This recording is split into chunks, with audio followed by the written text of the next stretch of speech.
between 2013 and 2015, hands down, I made some of the worst decisions of my life. And looking back on that period of my life, I saw clear as day that I was tired. I was tired mentally, emotionally, spiritually, and relationally. My professional life, it was a mess. Sure, I was having so-called success, but I was miserable. I was embarrassed. I was ashamed. And instead of leaning into the men in my life who I knew would help lift me up out of this season, I pulled away. I went into isolation. I hid my pain. And because of that, I became the prey. You know, the temptations I used to brush off, they hit harder. The dumb decisions I never thought I'd make, I made them because I was weak. I was distracted and I was alone. This is Coming Up Clutch with JR, helping the world's best in sports, entertainment, and business make winning a lifestyle. What's up? It's JR, and it's time for the 5-minute drill.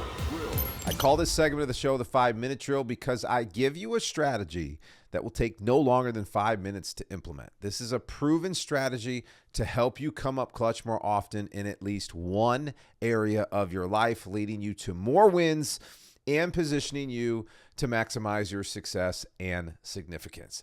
I'm about helping you make winning a lifestyle, not just this one-time thing. And I like to start off my 5-minute drills asking you a question to think about. Well, here's the one for today. You ever notice how your worst decisions come when you're tired or stressed or just flat out worn down? You know, when you're exhausted, mentally, emotionally, spiritually, you don't just slow down. You let your guard down. And that's exactly when the enemy pounces. There's a key scripture around this. It's 1 Peter 5, 8 and 9. And it says, "Be alert and of sober mind. Your enemy, the devil, prowls around like a roaring lion looking for someone to devour. Resist him, standing firm in the faith." But check out what the commentary in my Bible said about this verse. Because I mentioned a lion. It just really drove this home for me, and I wanted to share it with you.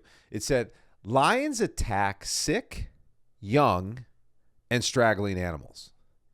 They choose victims who are alone or not alert."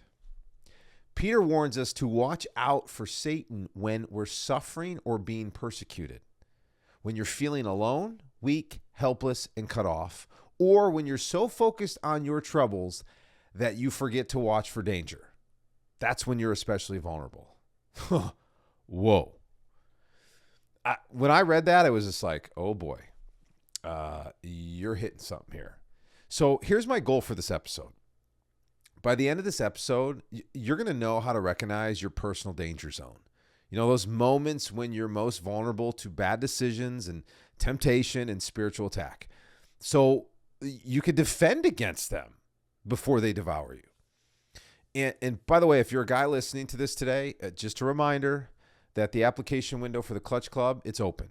This is my elite strategy and mentorship premium membership that's designed to help you unleash your best everywhere, not just in your career.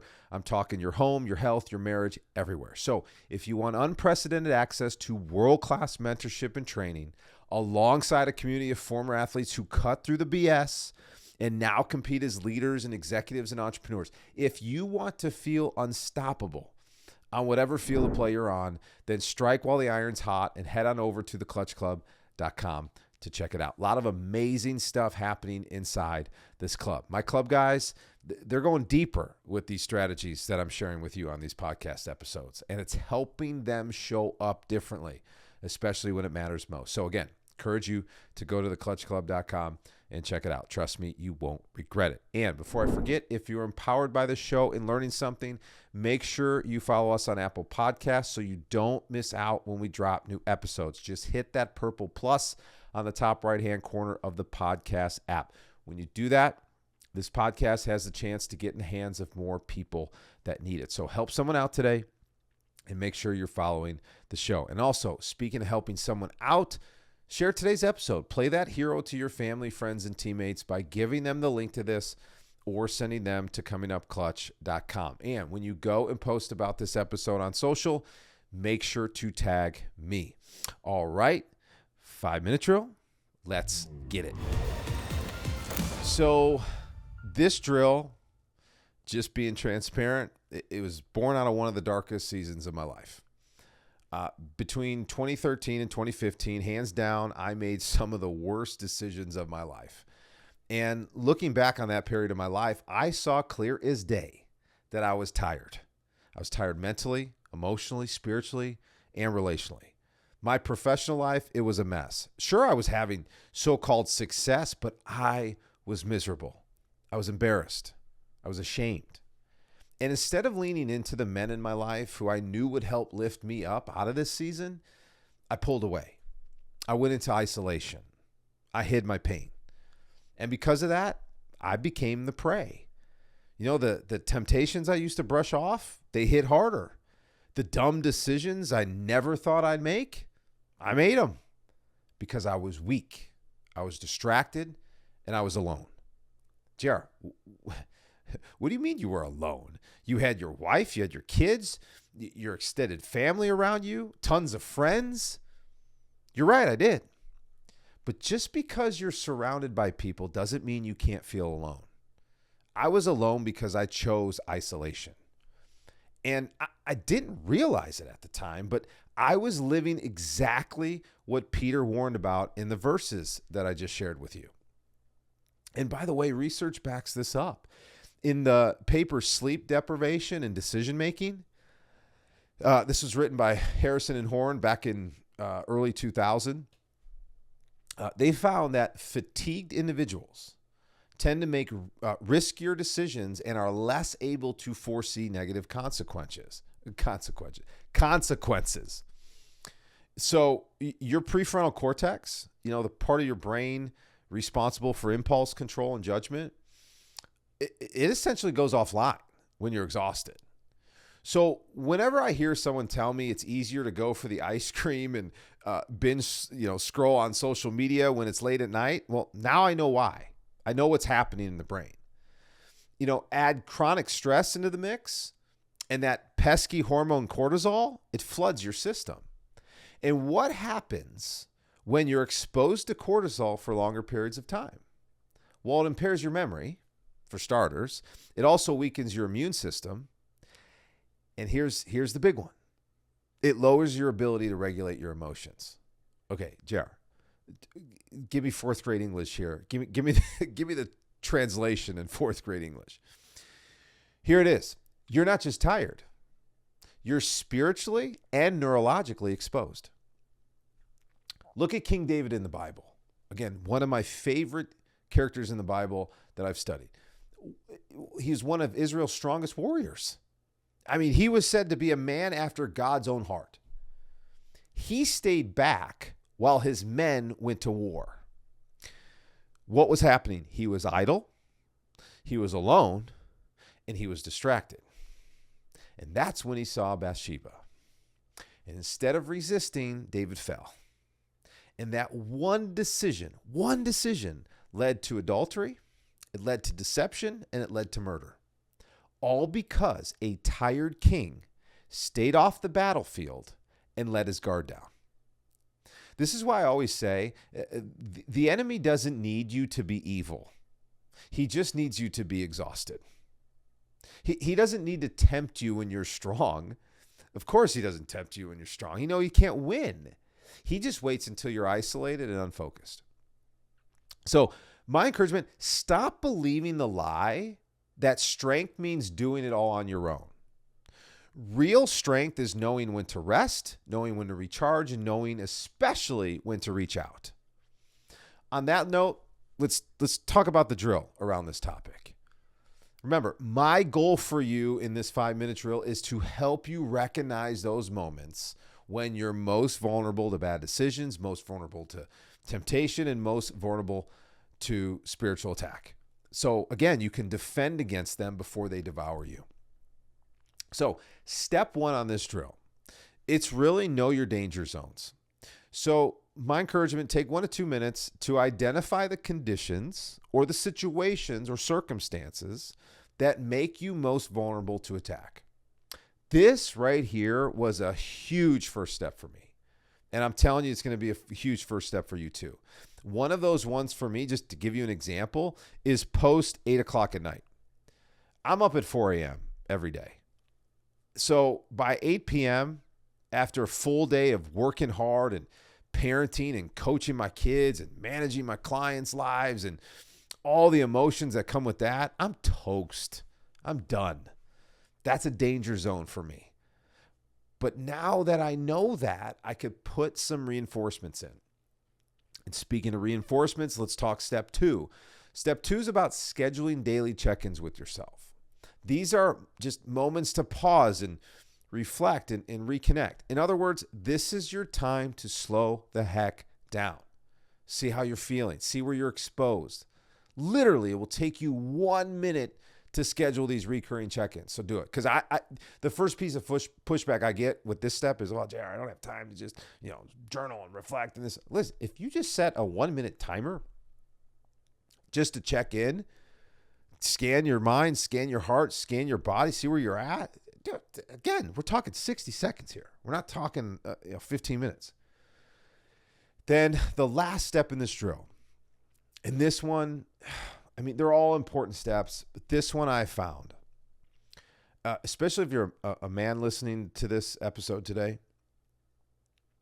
this is bigger than you think. The last step here is stay in community. Stay connected.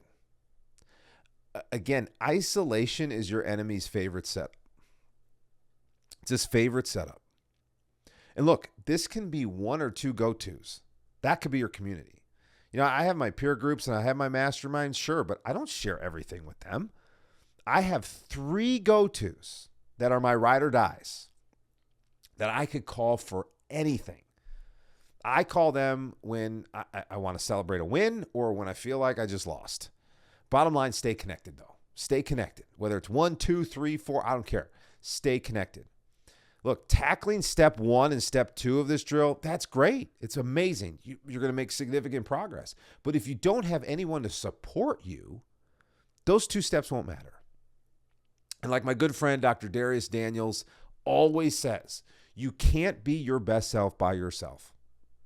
Don't make this mistake that I did for almost 4 years. Almost 4 years I made this mistake of getting disconnected and isolated. A mistake that almost cost me my career, my marriage, and my life. So some final words of advice here as we land the plane and as we close up today's topic. First, don't rationalize temptation just because you're under pressure. There's no room for it. There's no room for it. Don't ignore your fatigue and your exhaustion. Again, I'm not just talking about physical fatigue. I'm talking about emotional, spiritual, relational, all the above. And again, I can't underscore this enough. Definitely don't isolate yourself when you're in pain. If you were on a walk around your neighborhood and got attacked by a rattlesnake and bit, you'd call for help, right? And you call for help right away. Right? You do that, right? That's a dumb question. I know it's a dumb question. But then why are you not calling for help when you're in pain or injured in other areas of your life? And look, you're not weak for needing help. You're wise for asking for it. And if you know just as much as me, which I know you do, it's human nature to want to help someone in need. So don't give me that, well, I'm going to be a burden on that person. I can't call. That's garbage.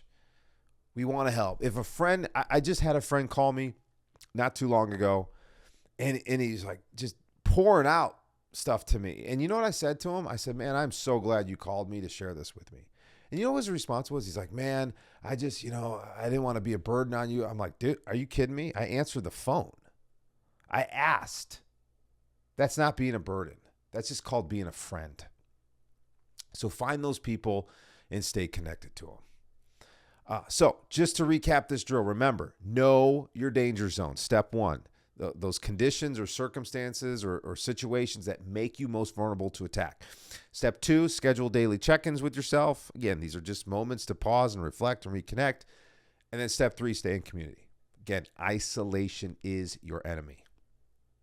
But that's this week's 5-minute drill. Again, you know how much this drill means to me.